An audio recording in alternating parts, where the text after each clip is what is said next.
Cara, pega essa chave. A gente aprendeu que se conselho fosse bom, a gente dava, não vendia. E é por isso que a gente investe mais em infoprodutos do que na igreja. Porque a gente acredita que alguém que fez uma técnica de funil de vendas tem algo mais poderoso para me entregar do que a palavra que me sustenta.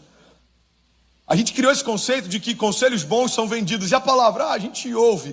A palavra é a única mensagem capaz de mudar a história de alguém. A palavra é a única mensagem capaz de mudar a natureza de alguém. A palavra é o que ressuscitou Jesus Cristo em meio à morte. E é o que vai ressuscitar mortos vivos nessa manhã. Você está comigo? Diga amém.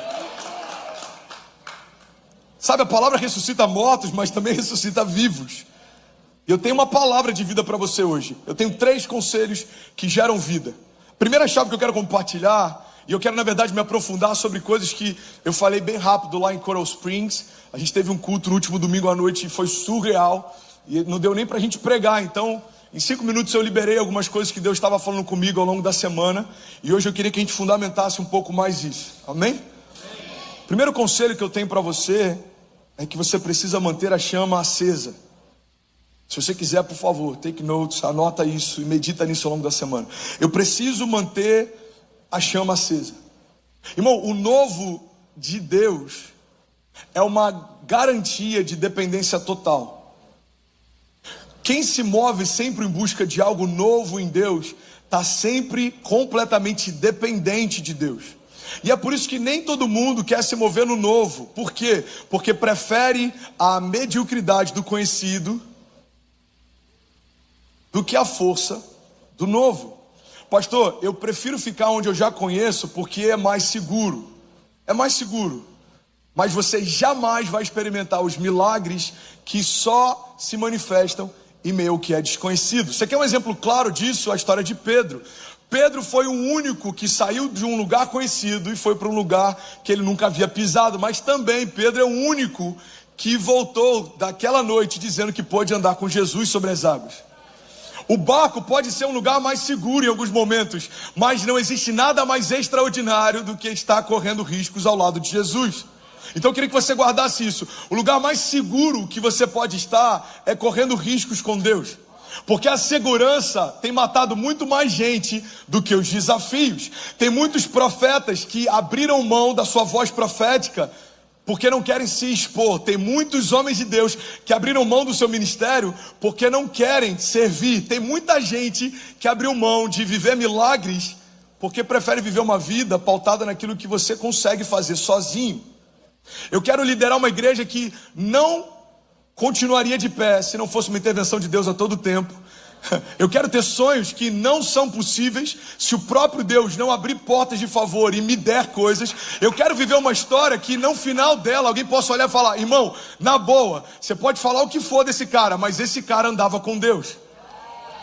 Só o novo de Deus nos leva para esse lugar.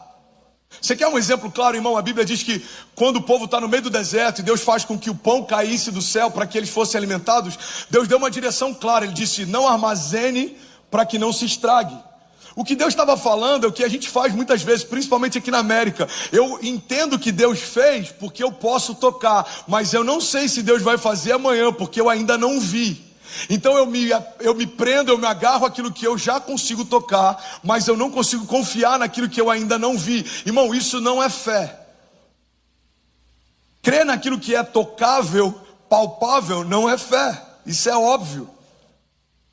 Então Deus fala: olha, vocês não vão guardar. O que Deus está estabelecendo é uma dinâmica de dependência. Se você crê que Deus que te deu hoje vai te dar amanhã, você não vai armazenar, porque você sabe que amanhã vai ter de novo. Irmão, alguns começaram a armazenar o maná, e a Bíblia diz que o maná, o pão que caía do céu, ele apodrecia se você guardasse de um dia para o outro. Então era muito fácil você saber qual família não confiava em Deus. Era só você caminhar pelo arraial e o cheiro de podre na tenda denunciava a ausência de confiança da casa. Que cheiro é esse? É cheiro de maná estragado. Alguém que guardou porque não confia que Deus vai dar amanhã. Deus em vários momentos está estabelecendo uma dinâmica que faz com que a gente dependa completamente dele. E eu creio que uma das formas da gente manter essa chama acesa é estar sempre envolvido em estações que sem a total intervenção de Deus seja impossível a gente romper. Você está comigo? Diga amém. Se eu me garanto sempre numa glória do passado, eu estou abrindo mão de uma expectativa daquilo que Deus pode fazer no futuro. Você quer um exemplo claro? Irmão, uma das coisas que mais tem sabotado ministérios ao longo do tempo se chama formato. A gente cria um formato, a gente entende uma linguagem, a gente entende uma forma como Deus flui, e a gente fala, já entendi, isso funciona. A gente quer perpetuar formatos como se eles fossem a zona de graça do fluir de Deus. André, não estou entendendo, eu vou te explicar melhor. Tem igrejas que fazem há décadas as mesmas coisas, não porque Deus não está fazendo coisas novas, mas porque eles pararam numa janela temporal e acham que Deus só faz do jeito que eles viram Deus fazer. Deus não tem um formato porque ele não cabe numa caixa. Deus, ele não flui de uma forma única, porque a cada estação Deus usa uma nova linguagem. A gente vê isso através dos louvores. A cada novo tempo a gente vê uma nova forma como Deus flui e toca comunidades. A gente vê isso através da palavra. A cada nova geração Deus utiliza de novas linguagens para manifestar a sua glória. Irmão, entenda isso. O evangelho é como a água. Não sei se você já observou, mas tem muitas garrafas de água que carregam um prazo de validade. Mas a água em si, ela não estraga. A única coisa que faz com que eu precise colocar um prazo de validade é no momento em que eu armazeno essa água. O prazo de validade não está na água, o prazo de validade está na garrafa. E assim é aquilo que a gente carrega. Por mais que Deus mude de tempos em tempos a linguagem, aquilo que a gente carrega continua sendo o mesmo. Então entenda isso em nome de Jesus. Deus vai fazer algo novo à medida que você permite que Deus faça algo novo. Tem gente que não vive o novo no casamento porque não consegue se lançar no novo. Tem gente que não vive o novo no ministério porque não consegue se abrir para o novo. Tem gente que não vive algo novo na América porque não consegue se abrir para o novo. Irmão, tem gente que está aqui, e se você perguntar algumas coisas em relação à cultura americana, ele não sabe. Mas se você perguntar o último capítulo da novela das 9 da Globo, ele vai te responder. Transicionou de nação, mas não transicionou de cultura, nem de geografia, nem de mentalidade. E nada contra, ok? Eu só não vejo muito sentido querer estar numa nação diferente, consumindo a mesma cultura, tendo o mesmo tipo de relação e fazendo sempre o que eu fazia. Você só mudou por causa do PIB daqui? Ou você mudou para construir algo aqui? Você só mudou porque aqui é um pouco mais seguro? Ou você se mudou para cá porque você entende que Deus te chamou para construir algo novo aqui? Porque, irmão, se a gente construir um gueto brasileiro dentro da América, é como se a gente tivesse feito uma embaixada dentro de uma nação estrangeira. Deus não nos chamou para construir algo para dentro, Deus nos chamou para construir algo para fora. Então eu estou aqui há 20 anos, eu não falo a língua daqui, eu não conheço nada daqui, eu não tenho relações com ninguém daqui, eu só tenho amigos brasileiros, só me alimento de cultura brasileira. Isso é um problema? Depende do que você carrega. Se o que você carrega dentro de um gueto está bom, amém. Mas se o que você carrega pode tocar uma geração, você precisa se mover no novo. Você está comigo? Faz sentido para alguém? Eu lembro de um testemunho que eu li num livro, que eu achei interessante. Um pastor da Califórnia, ele disse que quando ele era jovem, ele chegou em casa e tinha pegado fogo na casa deles. A casa estava toda cheia de fumaça e eles entraram para tentar salvar algumas coisas.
E aí quando ele entrou, uma cena marcou ele para sempre. Ele falou que na lareira da casa, no centro da casa, ficavam os troféus do irmão dele. E quando eles chegaram, estava tudo queimado, só tinha metal retorcido. E o irmão dele estava desesperado, só por causa dos troféus. E ele chorava copiosamente, ele estava desesperado. E aí a mãe dele, tentando consolar o irmão, falava: fica tranquilo, a gente vai fazer tudo de novo. Fica tranquilo, eu vou mandar fazer troféus novos. E ele disse que aquilo para ele foi um milestone, foi um marco. Aquilo mudou algo na vida dele, porque ele olhou para a cena do irmão e ele teve um insight. Ele falou: se em algum momento da minha história a glória do meu passado fizer mais sentido para mim do que a expectativa do meu futuro, a minha jornada perdeu o propósito. Irmão, pega isso em nome de Jesus. Quando eu falo sobre mantermos a chama acesa, você sabe qual é a garantia, o dispositivo de segurança que Deus estabeleceu para que a gente mantenha sempre o nosso coração queimando? É que a gente esqueça o que já viveu de bom no passado, a ponto de entender que Deus tem algo novo e bom para fazer no presente. É para que a gente celebre aquilo que Deus já fez no passado, mas para que a gente entenda que Deus também quer fazer coisas boas e novas no presente. É para que a gente dê testemunhos de milagres que Deus fez no passado, mas a gente não se esqueça que Deus também tem novos testemunhos e milagres para fazer no presente. É para que a gente não se agarre à fé dos nossos avós, mas entenda que nós também teremos os nossos testemunhos de fé. Pastor, como eu posso manter a chama acesa? Estando sempre numa estação em que a sua dependência é a única forma de te manter de pé. Estando sempre se envolvendo com algo novo em Deus, em que você não tem mais como utilizar o testemunho de 10 anos atrás como uma base de segurança. Ele não funciona mais. Pastor, você está falando para eu esquecer o que Deus fez? Não, eu estou falando só para você não viver em meio a memoriais. Museus são bons para visitação. Ninguém quer morar lá dentro. E aí, tudo bem? Você acabou agora de assistir um vídeo. Se você ainda não está inscrito, já se inscreve também no nosso canal. Ativa esse sininho aqui embaixo de notificação. E toda vez que eu fizer uma live ou estiver transmitindo uma mensagem ao vivo, você vai ser um dos primeiros a saber. Mas eu deixei mais 2 indicações aqui que eu espero que façam muito sentido para você. Então já aproveita e clica para assistir a próxima mensagem. Beleza? Seja bem-vindo ao time de incendiários. E eu espero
de verdade que essas mensagens mudem a sua vida como elas têm mudado a minha também. Até a próxima. Valeu também. Até a próxima. Valeu.